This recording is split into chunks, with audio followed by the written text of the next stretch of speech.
Again, this is the Midwest Tribal Echo. I'm going to go through and we're going to do introductions. So we're going to start with the team here at NAC. Since you started, Donna, would you please introduce yourself? Yeah, my name is Donna LaChapelle. I'm one of the elders at NAC Clinic, and I have good work here with our patients. I call them Mani-Dos, and good team. I'm so happy to be here. So thank you all. Good to be here today. Miigwech, Donna. I'm Kari Robbie. I'm a physician here at the Native American Community Clinic. Laurel, would you introduce yourself? Bonjour, I'm Dr. Laurel Myra, and I'm the Director of Behavioral Health here, and I'm from Red Lake. Welcome, everyone. Thank you, Laurel. Michelle? Hello, everybody. I'm Michelle Corcoran. I am the MAT Nurse Manager here at the Native American Community Clinic. Thanks for joining us. Miigwech. Deanna? Hi, I'm Deanna Bauer. I'm the project coordinator for the Midwest Tribal Echo. Welcome. Miigwech.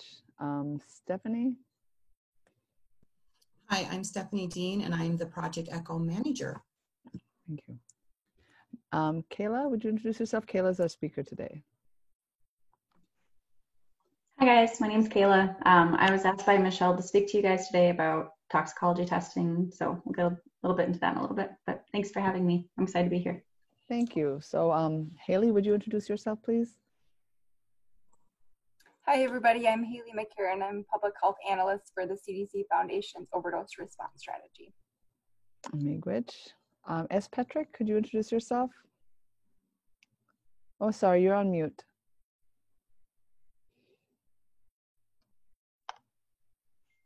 I'm Shelley, and I am just formed a new nonprofit in the Detroit Lakes area, and am opening a program for women, residential and outpatient. Wonderful. Miigwech. So thank you.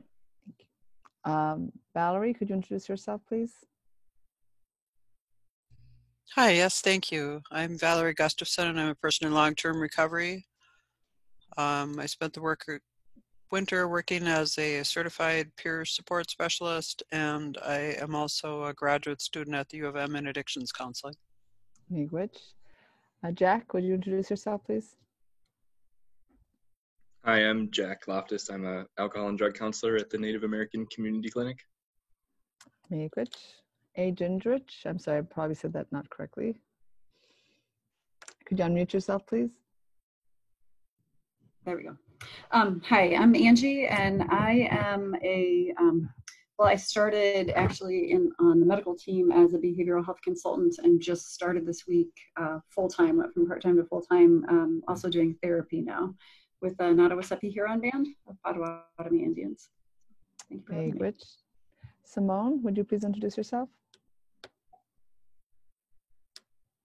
Hi, I'm Simone Megas Harmison. I'm the NAC Red Lake Tribal Health Program Manager for the outpatient program. Miigwech. Molly? Hi, I'm Molly Stapleton. I'm a physician up in Fond du Lac. Welcome, Miigwech.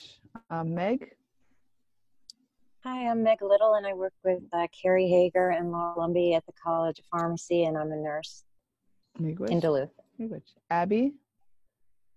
I'm Abby Anderson. I'm a PA up in Fond du Lac. I'm a MAP prescriber. Miigwech, thank you for coming. Let's see, where am I?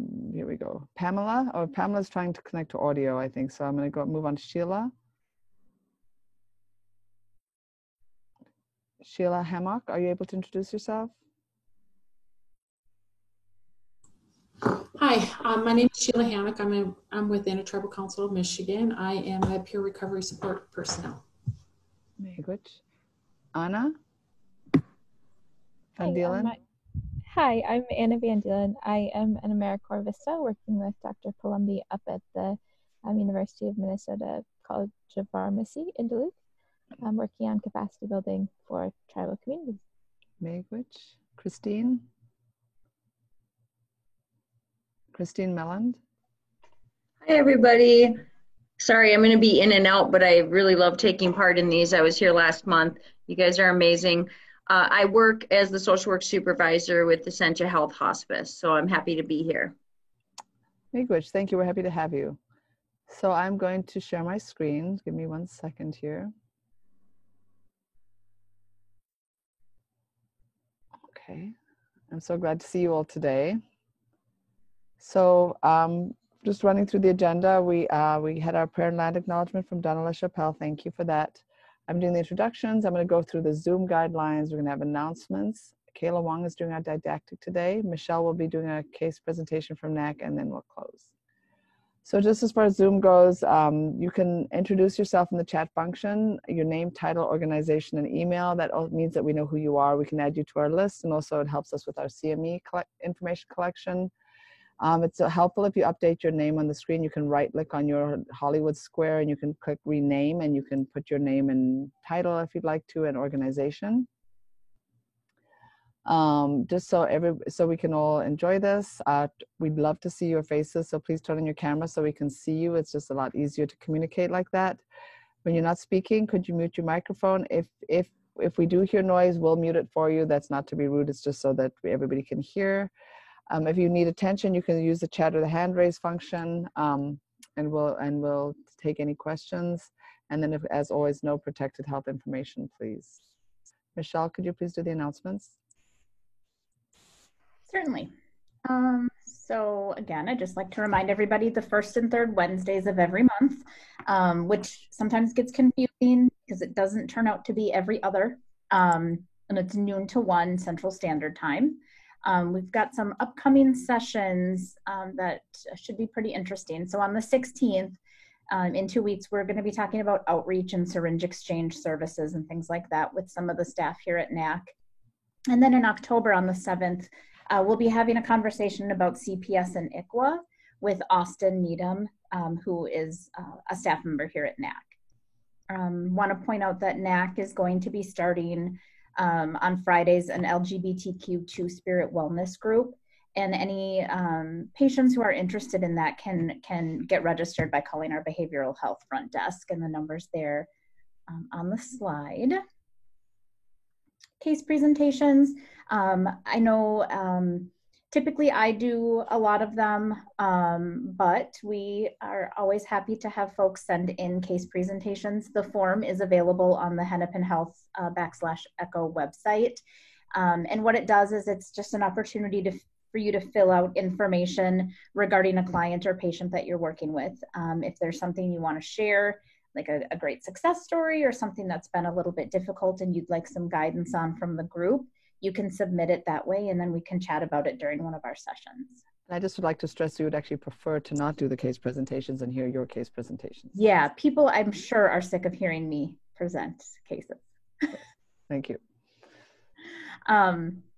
The 9th Annual National Native Harm Reduction Summit is coming up here later in the month, so on September 22nd, 23rd, and 24th. Usually it's held in person in White Earth, but this year it's going to be held virtually, just like everything else. Sorry. Yeah, there's lots of sessions with information about harm reduction, hepatitis, HIV, cultural information, resiliency, things like that. So if you are interested, if you want to register or find more information, you can email Kelsey Woody at nihb.org. And yeah, NAC will be doing a presentation on HIV connection to care. Mm-hmm. And then it looks like this slide has expanded a bit.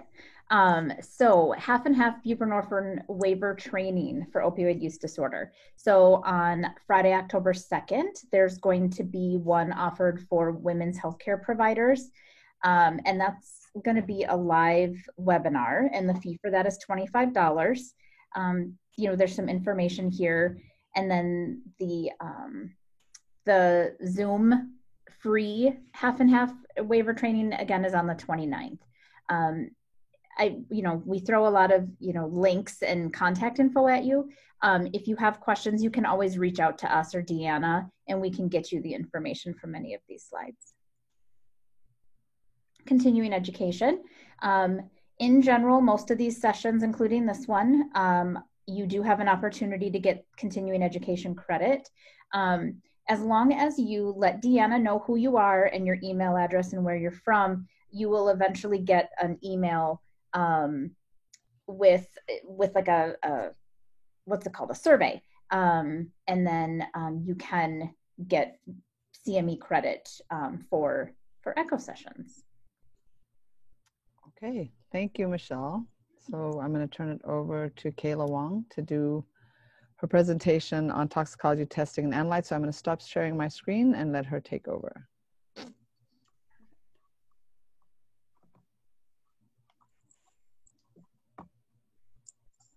All right. All right, can everyone see that? Okay. Yes. All right, thank you guys so much for asking me to come and talk with you guys today. Usually this presentation or this type of presentation would be in person, and I really do like, if you have questions, please stop me and ask your question. Obviously it's a little bit harder through this format, but please feel free to interrupt me, okay? So today we're gonna be doing an overview of toxicology testing and analytes. The main objectives today would be to become familiar with different types of toxicology testing, be familiar with the benefits of confirmatory testing, and be able to identify abnormal buprenorphine and norbuprenorphine levels. Also be able to discuss the legal considerations regarding chain of custody in laboratory settings. So the first thing, a lot of people are familiar with, drug testing or UAs, but they don't necessarily stop to think about what's the goal of this test. What are you going to do with this information? So some people monitor for compliance of prescribed medications. This could be a pain doctor, or it could be a MAP provider, making sure that their patients and clients are taking their medications as prescribed. They could be monitoring for illicit substance use. Again, if you're writing a script, you want to make sure that the person's not combining any of these drugs, which could have dangerous drug-to-drug interactions. Some programs are also abstinence-based, so they're not supposed to be on anything. So even if they are maybe participating as well in a MAP program, the provider might want to know if they're taking something. It's also important to determine reuse or end of elimination when looking at the UAs as well. So is it like a harm reduction type of program? The information from testing is important for both the client and patient's care. You need to be able to trust the results that you're getting to.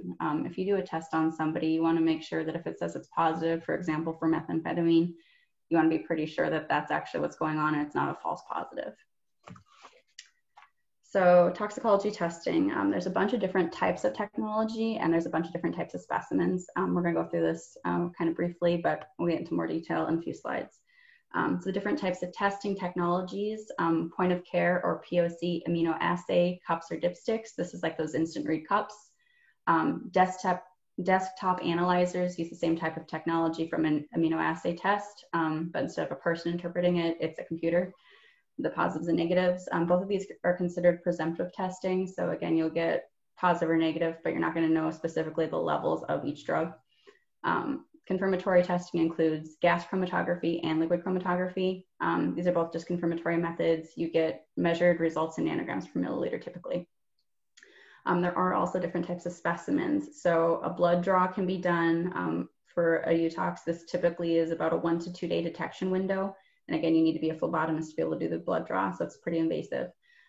Saliva drug testing has a very similar detection window as blood, and it's 1 to 3 days, and it's usually just a swab. It's this blue Quantasol swab over here as an example. It goes under the tongue, you get confirmatory results. There are also instant reads available for oral fluid. Urine, again, no pun intended, but this is kind of the golden standard for drug testing. 1 to 30 day detection window. It gives you both the parent drug that the person took and also the metabolites that are being broken down and excreted through the body. This can be about 1 to 30 days. So some drugs really like the fat cells and can last a long time. So certain benzodiazepines and even cocaine can last a long time in the UAs. Another option would be the sweat or skin drug patch, which is demonstrated in this picture up here. This is more common in employee drug testing. It's the patch that's put onto the arm. It's left on for about 14 days. It collects any sweat that the person is excreting during that time. So typically it detects use from the time it's put on to the time it's removed. The sweat is absorbed into the pad. The water from the sweat evaporates, leaving just the drug molecules in the patch. The patch is then tested typically with a screen, so either an immunoassay type of testing, and then if any of those are positive, it's typically reflex tested to a confirmatory method. This is great because they're really hard to tamper with, so once you take it off, you can't really put it back on. But unfortunately, you can have a false positive. So if you are in a room with somebody smoking pot and you're not actually participating yourself, it can get absorbed through that patch since it's on the outside of your skin. So you can have a false positive for that. Hair is more used in forensic lab testing. It takes about 5 to 7 days for a drug or anything that you use to really accumulate in your hair. So depending on growth rate of your hair, it can vary. Hair is typically used for more chronic use. So using something one time, it's probably not going to be able to be detected in your hair. It does also require a 1 to 2 inch amount of hair to be removed close to the scalp, which is like the live follicle part. Also, certain drugs don't really accumulate very well in the hair, so it can be harder to detect them, even if they are truly using it. Also, if anyone colors their hair or perms their hair or does any hair treatments, this can affect the rate at which drugs accumulate in that hair follicle. For most of today's presentation, we're going to focus on saliva or oral fluid. I'll use those two interchangeably, and also urine. So there are different types of drug testing, which I mentioned on the previous slide. When trying to determine what is like an appropriate type of test for what you're looking for, there's two things to consider, which one would be sensitivity, which is referring to the cutoff. Ideally, you're looking for something, right? So you want to make sure that the test is sensitive enough to detect it if it's there.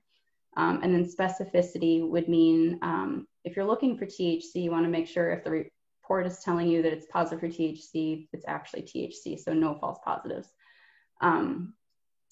So on the lower end are the instant read cups and also the desktop analyzer. Again, these are going to give you a positive or negative. The cutoffs are typically pretty high and they can have false positives. So it's something that's structurally similar to the drug that you're looking for, which can trigger that positive.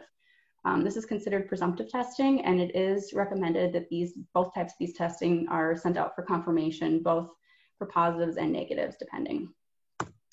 The next type of testing is the confirmatory testing. So this would be the gas chromatography mass spectrometry, which means that it takes the urine specimen, turns it into a vapor, and runs it on the machine for confirmatory testing. Unfortunately, this sometimes can change the drug structure of what the analyte, so an analyte is the parent drug or metabolite that you're looking for, so the molecular structure. The last one would be liquid chromatography, which means it's able to run the urine specimen as urine on the machine. You're going to get measured results in nanograms per milliliter for both of the GC and LCMS testing. So how does an instant read or immunoassay work? So alprazolam is Xanax, and its metabolite is the alpha-hydroxyalprazolam. Typically, as you can see, they're very structurally similar, so they will end up causing a positive result if one or the other are present. So let's follow the yellow dot. So urine containing alprazolam or Xanax enters the testing strip. The way that this works is these antibodies that are in the strip, if the target drug is present, it'll want to bind to that rather than the test line. So it's called competitive binding. So if it's structurally similar enough, it'll look for a certain part of that. So maybe it's a benzene ring. The antibody will bind to that specific thing in the urine and not want to bind to itself. So it will not result in a line of the test line. Your control line should bind, so that means that the test is working correctly. So if the target drug is present, you'll only have one line. If you end up having a negative result, so maybe the urine doesn't have the drug that you're looking for or any of its metabolites, you're going to end up not having that competitive binding, so the antibody will actually bind to itself on the strip. So you'll get two lines. So the dipsticks can be variable with results. It takes a few minutes, but again, if it's positive, you're only going to have one line at the control, again, because of that competitive binding. If it's a negative, you're going to have two lines. Sometimes it can be difficult to determine if there is that second line at the test line or not. Again, this is being interpreted by you. It can be kind of challenging. And then there's also sometimes the tests just don't work. So if there's a line at the test and not at the control, that's an invalid test. And if there's no lines at all, invalid test. So benefits to this type of testing, CLIA waived, which means that they're considered low complexity. Some facilities can bill out for this as well, for these services for interpreting these results. You get immediate results, again, 5 to 10 minutes, you're able to read that cup real quick. They're fairly inexpensive, so there is some cost involved. You can usually buy these in bulk from a provider, from a vendor. And again, you can bill out for those results as well. They're easily shipped out for confirmation. Again, both types of immunoassay testing are recommended for confirmation. Sometimes also specimen validity is incorporated in these cups, meaning you can help tell if it was tampered with or not. Ideally, you're doing observed collections, but that's not always the case. So some negatives to this type of testing would be that you're only going to get a positive and negative. You're not going to be able to get a measured result. You're limited to the number of compounds or tests that are on the cup. So 5 panel, 10 panel, 12 panel, that's referring to the number of tests that you're testing for. Poor specificity, which means false positives can happen, again, requiring confirmation. And then poor sensitivity, so false negatives, meaning maybe there was something there, but the cutoff was too high on the instant read cup, so you couldn't see it like maybe 3 days prior use. It's only going to show you more immediate. So higher cutoffs to trigger a positive. Is everyone with me so far? Okay. So the desktop analyzer uses the same type of immunoassay testing, but instead of you interpreting the results, the computer's programmed to do it. So instead of trying to determine if there is a colorimetric change of that line or not, the computer's programmed to do that. So it is still considered low complexity by CLIA. There are a larger number of analytes you can test for. So again, maybe your machine's programmed for 20 or validated for 20 different analytes versus your 10 panel cup. So you'd be able to test for a lot more things. They are fairly inexpensive, but do require specialized equipment and somebody to run the machine. It also has improved sensitivity compared to a point of care cup. Again, you're not interpreting it, the computer's programmed to know the colorimetric change. Typically, so a con would be that they're typically, again, just that positive or negative, and sometimes they have the semi-quantitative, but it'll give you more of a range of a positive. So maybe it is positive between 2 and 300, but it won't be able to tell you it's positive at 250. Also poor specificity, meaning false positives are possible, again, so requiring confirmation testing. So this is a marketing piece for my company, but this just shows general false positive results. So that it specifically says the drug class that can be on the instant read cup, the target drug that you're looking for, so what you would expect to be testing for. So again, methamphetamine, hopefully the target drug's methamphetamine. And then substances that can cause a false positive. So again, these are things that can cause this in point of care immunoassay testing. They're structurally similar enough to do that competitive binding. So just to draw your attention, specifically methamphetamine on an instant read cup, you're looking for methamphetamine. Maybe they took Sudafed. Maybe they didn't actually use methamphetamine and that's causing that positive, since those are structurally similar enough. So again, send to confirmation. So what is LC-MS testing? So liquid chromatography mass spectrometry is a definitive testing method that's able to identify and quantify, so give you a measured result of the analytes. So again, an analyte is a parent drug and its metabolite. So the way that this works is that the machine is programmed to break the molecule, the drug molecule, into a certain number of pieces and know how many pieces it breaks into and the mass of each of those pieces. So it's a double confirmation. So I'm a visual person, so hopefully you guys can see me, but pretend this is a laser beam hitting a cocaine molecule. The machine knows that it breaks into, say, 5 pieces each time and how much the mass of each of those pieces if you were to put it back together. So it's a double confirmation. This is a diagram of what it actually looks like when it's coming off the machine. The different peaks is how the clinical laboratory scientists determine positives. So benefits to this type of testing, you're going to get measured results per drug that you're looking for. So analyte, so say you're looking for a parent drug and its metabolite, you're going to be able to get measured results of both of those. So again, to be able to see that metabolism through the patient or client system. High specificity, so each analyte is measured individually. You're able to test for a wide range of analytes. A lot of companies are able to test for 80 or more different drugs and their metabolites in a system. Also, fast development of emerging drugs of abuse are able to be detected this way. So specifically, some companies are able to test for like the illicit fentanyl analogs, which is really common right now, being mixed in with heroin and other drugs. It is considered a high complexity test by CLIA, so it does require a licensed clinical scientist to approve every single report before it gets released, and also special equipment to run the lab.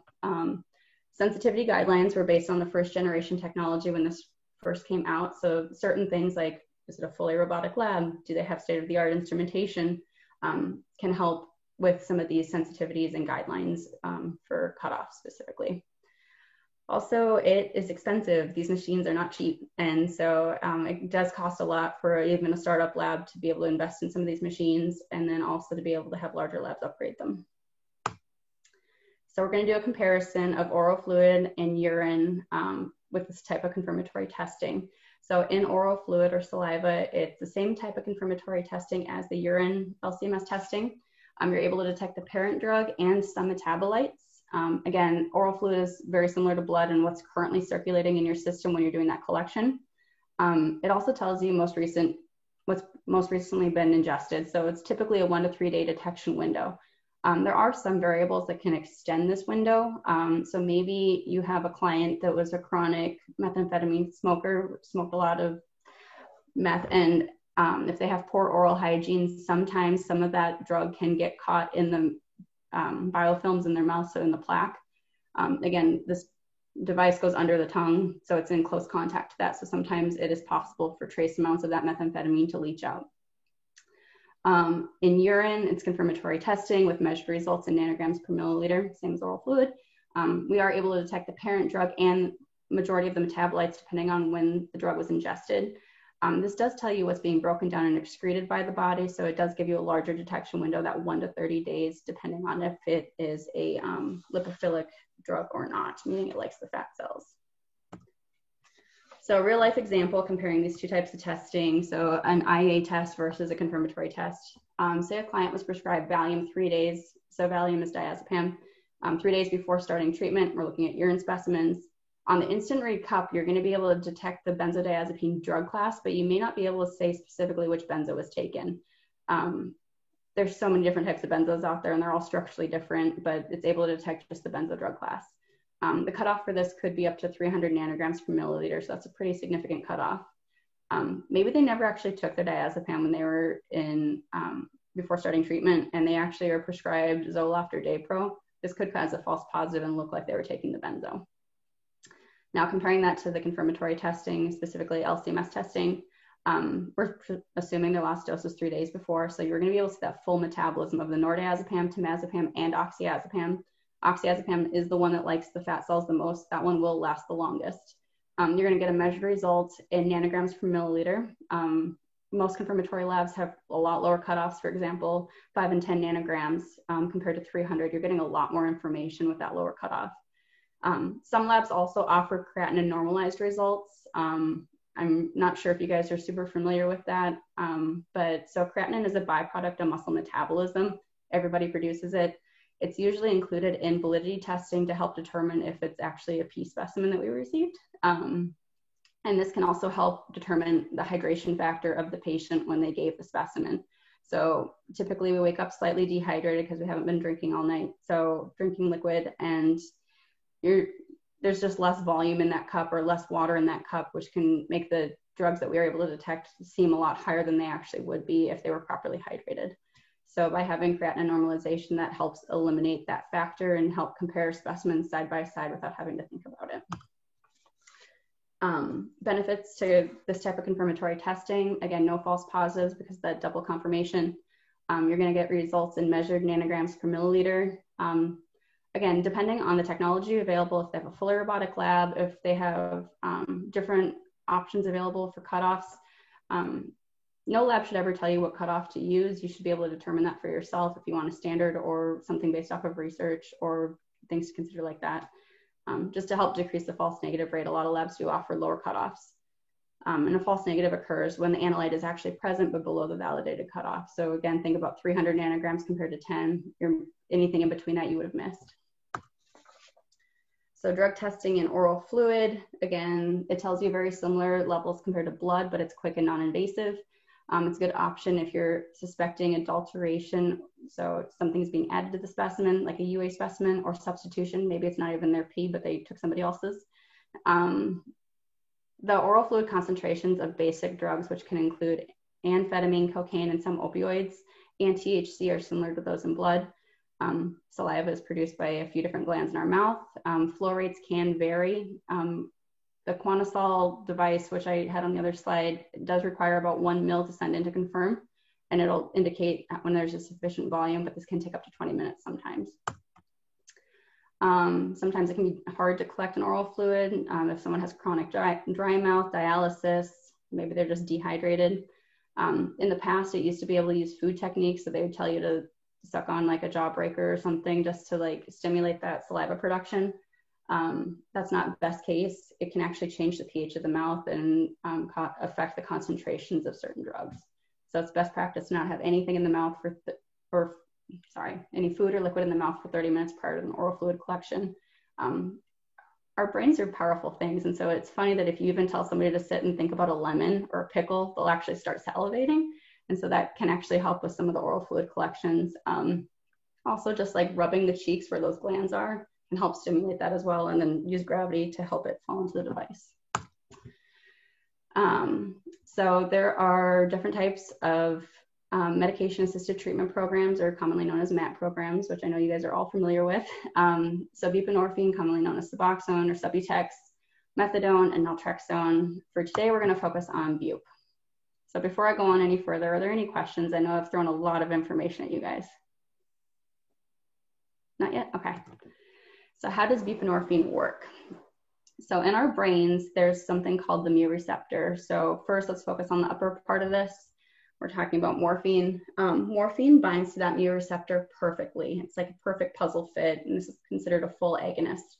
So when this happens, you get opioid sedation and euphoria, and then the secondary response is something called beta-arrestin signaling, which means there's this cascade going on that affects the diaphragm. So it actually kind of impairs the diaphragm from working, and this can lead to the respiratory depression. If your diaphragm's not working, regardless of how hard you're trying to breathe, you're not going to be able to breathe. Buprenorphine binds to the same receptor, but only partially, so it's considered a partial agonist. Buprenorphine specifically has a high affinity, means it really likes that receptor, so once it binds, it really doesn't want to let go. This can help with opioid withdrawal and can sometimes cause opioid sedation. So buprenorphine is known as having a ceiling effect, which means increased dose after a certain point or ceiling does not increase the effect on the user. This behavior is responsible for buprenorphine's ability to most mu agonists and precipitate withdrawal when used in an actively opioid dependent individual. So, yeah. Example of typical metabolism. So this is a urine specimen. This is for Suboxone specifically. So Suboxone has buprenorphine and naloxone in it. All three things were tested. So buprenorphine metabolizes into norbuprenorphine, and then again, naloxone isn't a metabolite of the buprenorphine, but just an additive to this medication to help prevent misuse and abuse. So we do see a decent level for the buprenorphine, a higher level for the norbuprenorphine, and a little bit of the naloxone remaining. Naloxone metabolizes out pretty quick. So this is the typical result because we're seeing the parent drug, its metabolite, and a little bit of the additive. Questions to ask would be, when did they last dose? Maybe they are between doses, or they haven't used in a few days, haven't taken their medication in a few days, and so we're missing that. How much is prescribed? Are they on a fairly high maintenance dose, or are they on a low one? Are they tapering down? And what's the formulation? Is it the pill? Is it the film? Maybe it's the injectable. Another question would be, do they have normal liver function? So if they have hepatitis or anything impacting their liver, it can affect how fast their body's able to clear the drug from their system. So most drugs have first or second pass metabolism through the liver.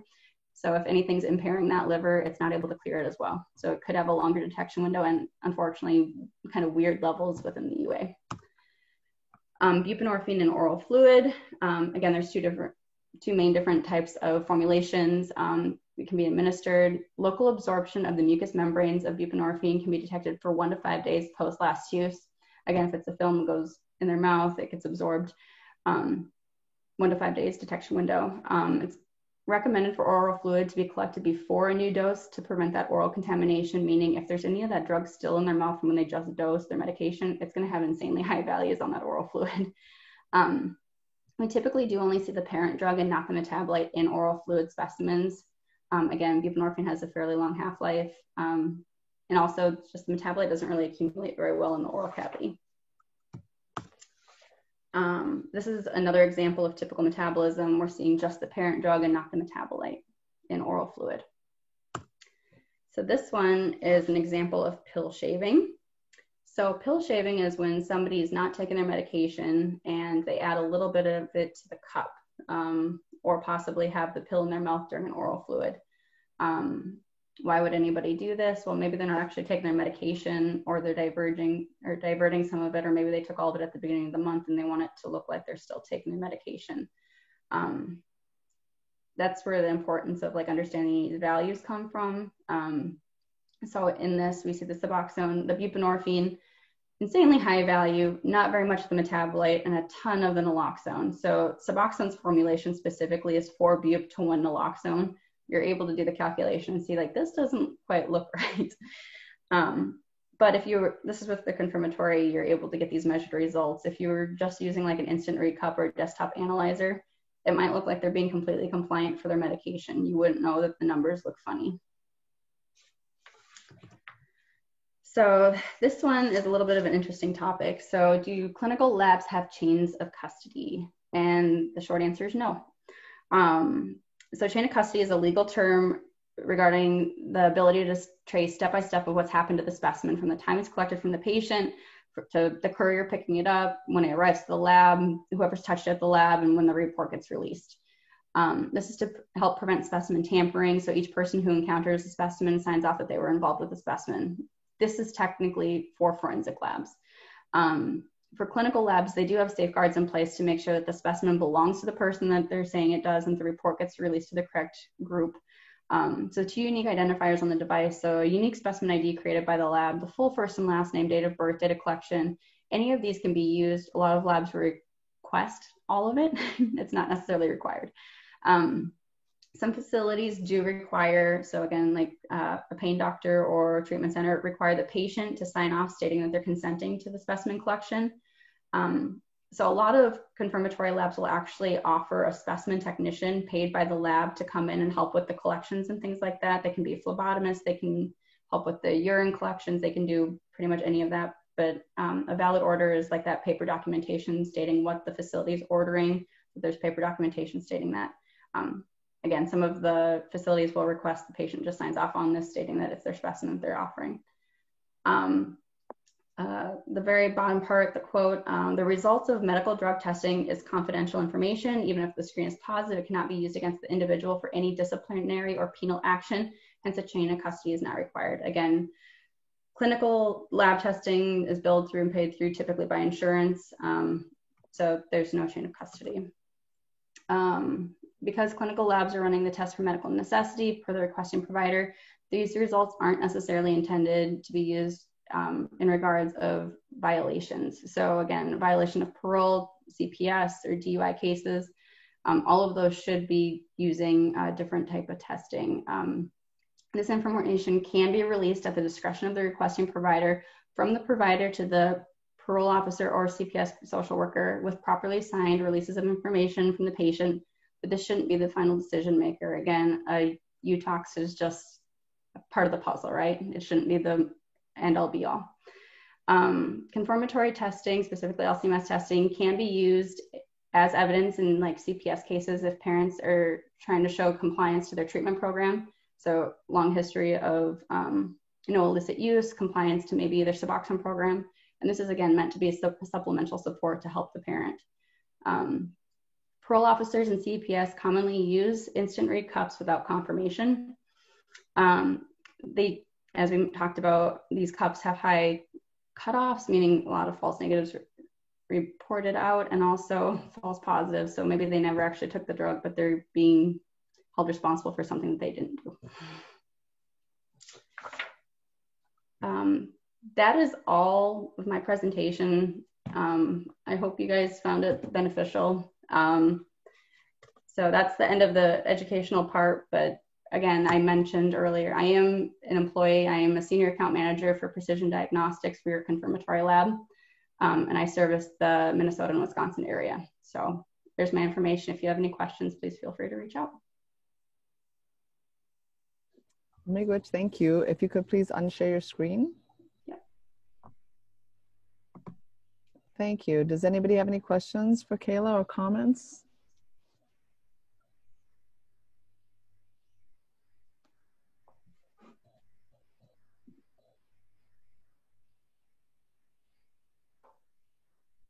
Yes, Dr. Graham, please. Can you unmute yourself? There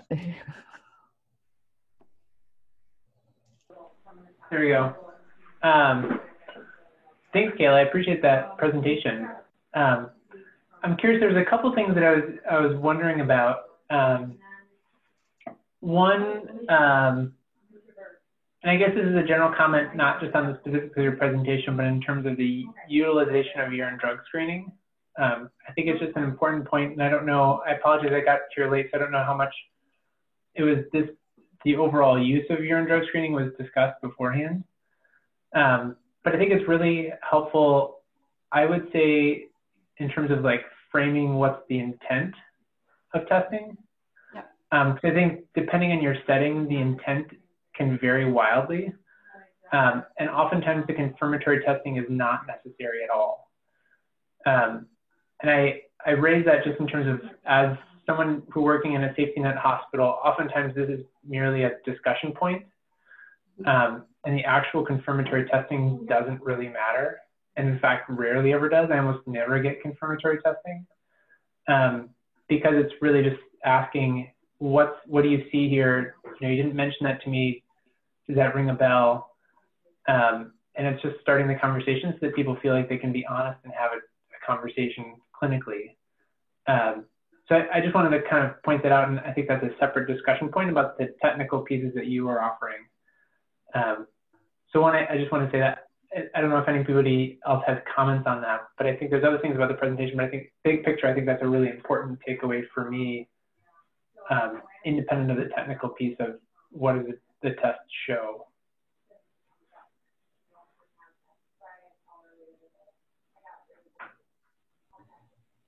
Yeah, I would agree with that. I think that anytime that you're ordering your toxicology screen, you should really have a sense of what you're trying to accomplish by ordering it. And I think at the beginning, Dr. Gray and Kayla did sort of talk about intent a little bit in terms of that. But I mean, we're questioning sometimes whether we should do any UTOXs at all, or whether we should just check for the buprenorphine, norbuprenorphine levels, all of that. And in pregnancy, it's a very charged issue, of course, because if it's positive, then you're required to report to CPS. Did anybody have any other comments, questions, or concerns? I had one other question or comment that I'm curious to kind of explore a little bit with you. Is that you mentioned kind of the ratios of buprenorphine and norbuprenorphine, and I'm curious, Kayla, if you can comment, because I know there's been a wide range of published purportedly normal, but really the conclusion that I have in reading the literature is really just there's a huge range of what can be normal depending on when the person dosed, what their dose was, what their individual hepatic metabolism rates are, depending on their cytochromes. So I'm curious if you can comment on how either your algorithm or what you would comment if people get levels as to how you would interpret that. Yeah, so unfortunately there is no, it's very much a gray area because again, it depends on the individual so much, from the food that they eat, the amount of liquid they take in, to their metabolism, or how active are they, do they have any underlying health issues that could really impact that. So buprenorphine, so the ratio that I had in there was buprenorphine to naloxone specifically for Suboxone. But it typically does, I mean, buprenorphine has a fairly long half-life. That's why sometimes people can go a couple of days and not necessarily feel, the effects of not using it. But honestly, there is no magical formula to determine bup to norbup. Again, if they're taking it every day, you would expect to see both. And typically a higher level of the metabolites, so the norbuprenorphine versus the bup. But again, it just depends on how much they're taking and when, and the formulation. So Dr. Rabi, I'm curious, how do you interpret that when you get those results? So I have in my head the idea of the ratio of 1 to 4, but I tend to wait for more than one data point. So I will, we'll get 2 or 3 or 4 UTOXs, and then we'll sort of, and also look at what their previous have been. So like if they've had a bunch of them that are at, I'm just making this up, at a 1 to 4 ratio, and then suddenly they're not at a 1 to 4 ratio, I want to know what changed. So I'm looking for change and I'm looking for patterns. I'm not it's because it's very clear to me looking at the numbers that there is a huge variability. And then we have had talk to patients sometimes that when we ask them, we're asking them, we approach it, we're asking a genuine question. We're not asking an accusing question. So we're noticing there's a change in your ratios. Have you changed the way you've been taking your medication? We give them an opportunity to sort of, oh yeah, I had been taking it every morning right before I came in, and now I take it after I come in. How are they taking their Suboxone? When did they take their Suboxone in reference to the appointment? And if there is a question, we'll sometimes even sort of at the appointment ask, when did you last take your Suboxone, just so we can keep track of it. So I find it more helpful sort of as a, broad strokes, expressionistic type painting, like this is a pattern we're seeing, then I find like nailing down a single UTOX. Our case presentation today has some UTOXs along with it. Yeah, so we have 8 more minutes. So did we have any other questions? We could probably quickly launch and do a briefly talk about our case presentation. Brian, did you want to say any more about that before we do that? Just one of the things, I've never heard anybody place weight on the buprenorphine to naloxone ratio. That's news to me, and I just was curious because even the ratio that you put forward there is supposed to be 4-to-1, but the numbers you said weren't 4-to-1. So I don't know how much weight, if any, to put in that clinically. Do you have a comment, Kayla, about that? I mean, is this just the naloxone isn't typically, it doesn't typically linger around that long. So if you're seeing it positive, it should be a lower positive. That one in that example was insanely high. And just seeing that with the high buprenorphine specifically, like those two together is what the pill's made out of. So there wasn't much of the metabolite in that one. Again, typically 1 to 4 isn't necessarily, it depends on how much they put in the cup as well. If it's like that example specifically was pill shaving and not like recent dosing. So I thought I saw on one of the things, so like the buprenorphine's detected for like 1 to 5 days or something, but then the naloxone was only like 1 day. Is that where that kind of comes in? Yeah, so again, depending on when they dose and if they're taking their medication, at a certain time each time, and when your UTOX is being taken, that can all affect how much naloxone specifically you're seeing. So in some specimens, you might see it, and if you end up taking a UTOX later in that day, or like later compared to normal, you may not see it at all. Well, it sounds like a lot of gray area, a lot of variability and a lot of gray areas. And well, that kind of points to how it's like she said, it's not the end all be all. Like there's a story, right? Like you were saying, Dr. Robbie, like it's about patterns and kind of the big picture. Mm-hmm. Do you have any further comments, Dr. Brain? No. Do we have time, Michelle, to launch quickly? Do you want to just show it and I'll kind of explain why I included it? If I can find it. It's in the... Yeah, I know. It just was hiding from me. Okay. Here we go. Oh, yep, here we are. So, okay, so you want to go all the way to the talks, right? Yep, just go all the way through. So this is a 19-year-old male who was in our program, and he denied any and all use, but did have some positives to fentanyl. And then we noticed his buprenorphine to norbup ratios were strange. So he was at a 16 milligram dose. And generally what we see when people are taking their doses on a regular basis is we will see the norbup is higher than the buprenorphine. And not necessarily a specific ratio or anything like that. It's just something we've observed, right? And so for him, we noticed that this norbuprenorphine, or the metabolite, was 13, and then the buprenorphine was very high, and that kind of just sent a message that maybe it looked like he hadn't taken it for a little while and then took a dose. So, we asked about that, and he insisted that, he had been taking it the whole time. He took it every day in his full dose.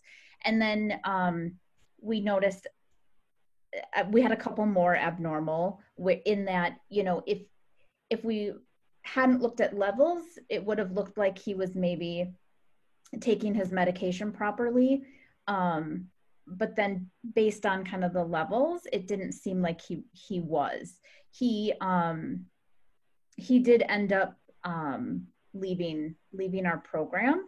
And Did we ask him to daily dose? Yes. Yep. So we ask, so that happens a lot of times. Like we recommend, we don't discharge them. We recommend them to dose daily, and then they make a decision that they don't want to do that.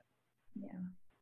So, you know, I think for him, you know, we didn't, you know, say, oh, you're diverting and you're discharged, but this kind of guided our conversation, and we were, you know, so we were able to ask questions like, you know, your levels are kind of low. Are you taking this every day? And unfortunately, we didn't get any more of the story. And this is just the rest of it. Yeah. Okay. I'm curious if anybody on the phone has had any, has done anything around like psychoeducation or providing more understanding for clients up front on the type of testing that we can do as far as determining levels and things. Mm-hmm. I feel like, you know, it's pretty normal for people who are using drugs to lie and try to divert or, you know, abuse the system. I'm curious if what you guys' thoughts are on whether that could help to deter people from attempting, or maybe even to not go that route, or to have an honest conversation. I'm curious if anybody does that. Yeah, let's hear from the people on the video, because I'm just curious what other people's experience have been. Any of the other providers there, or other LADCs, how eutoxins have shaped your conversations with patients around their treatment.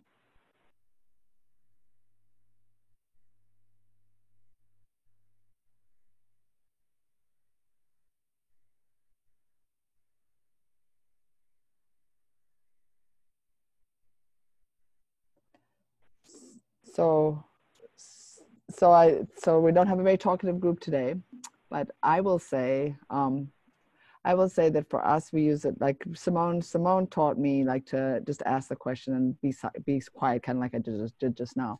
You know, you ask the patient, you know, so that you know, urine tox, we didn't see the buprenorphine levels that we expected, and then you just stop, and then you let them say, you know, then a lot of times they'll tell you something that's interesting, and allow you to have a conversation. And there've been times I've gone into the room and had that conversation, and they've had a very feasible explanation of why that was. And then there's been other times they've just told me the truth.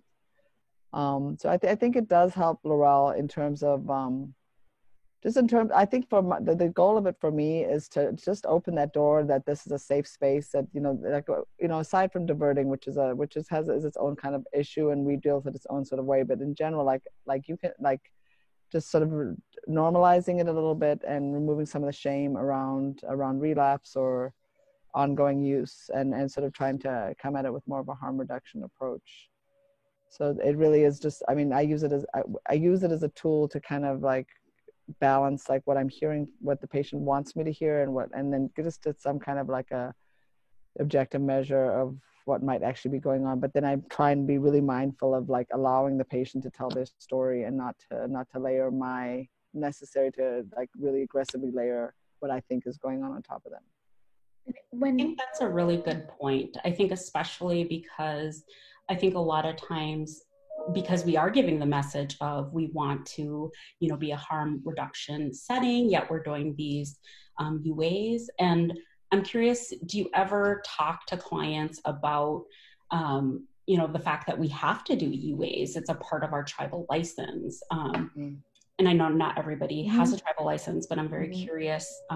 We actually, I don't think we say that specifically, but we do say it's part of our protocol to do UAs regularly. And now, like, for example, the time of COVID, when we're doing a lot of telehealth, we have patients, we try and get at least once a month. You know, we were getting less of them because we're not making patients come in every time we're doing the telehealth visits, but we are trying to say, yeah, we need to have one on a regular basis. And we say it's our protocol. Sorry. Go ahead, can Michelle. speak a little bit when I do the intakes for new patients who come into the program. I always talk to them about UTOXs and why we collect them and the fact that we will be collecting them. And I always, explain that we're checking. It's like part of the story. Nobody's going to get discharged from the program if something's positive, or we use it as a tool, and we can see how things are leaving their system, or if their use has decreased. Like maybe something's still positive, but their use has decreased and they're not using as often. And then I also explain that we're kind of monitoring the buprenorphine and norbuprenorphine levels to see, do they have a good amount in their system, and are they taking it? So we do have kind of a big conversation about the UTOXs before they even really join the program. And then we always emphasize that that the road to recovery is not always a straight one. We don't ever want someone to be afraid to come in because their UTOX is going to be positive. And then we tell them we want to see them, like, regardless of whether or not they've used.